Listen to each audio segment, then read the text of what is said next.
This is my under the cabinet lights, and in this video I'll show you how to install lights under the kitchen cabinets. Here's what you will need: a drill with a Phillips bit, a Phillips screwdriver, a small drill bit for a pilot hole.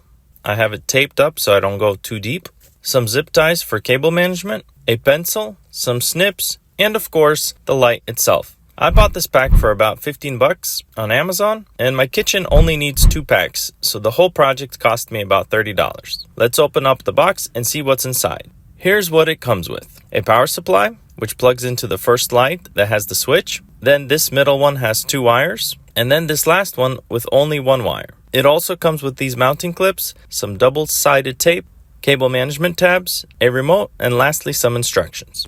Step 1. Before installing the lights, remove this plastic protective film.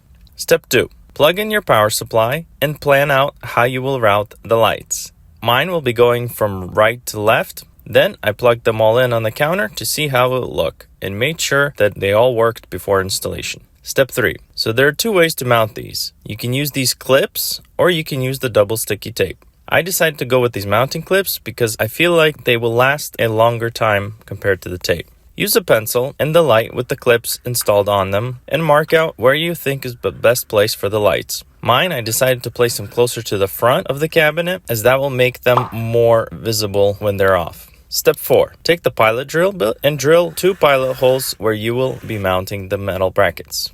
Step 5. Take the screws and screw the metal bracket with Phillips screwdriver. You can use a drill as well to ensure a tight fit. Make sure to turn the brackets in the proper direction for mounting the light. Step 6. Install the light into the metal brackets. Try to install one bracket first and then the second one.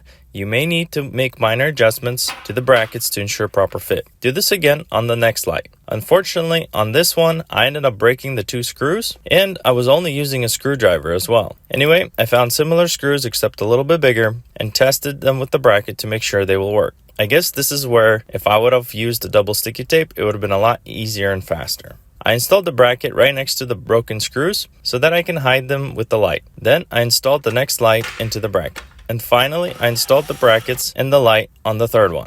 Next, I plugged in all the lights together, peeled the protective layer on the tape of the button, and installed that near the light. Then I used cable management brackets and installed them to hold the wires up against the wall of the cabinet. I also used zip ties for holding the wire bundles together so that all the wiring is nice and tidy. I used the snips to trim all the zip ties. For the wires that are connecting 2 lights together, I used 2 more cable management brackets and installed them. The last connecting cable I hid in between the 2 cabinets and used cable management brackets to hold them in place. And now here's the demonstration of the remote. It has some timer options, pulsing, and on and off. For $30, it's a great upgrade to your kitchen. And check out how I installed paneling under this island next.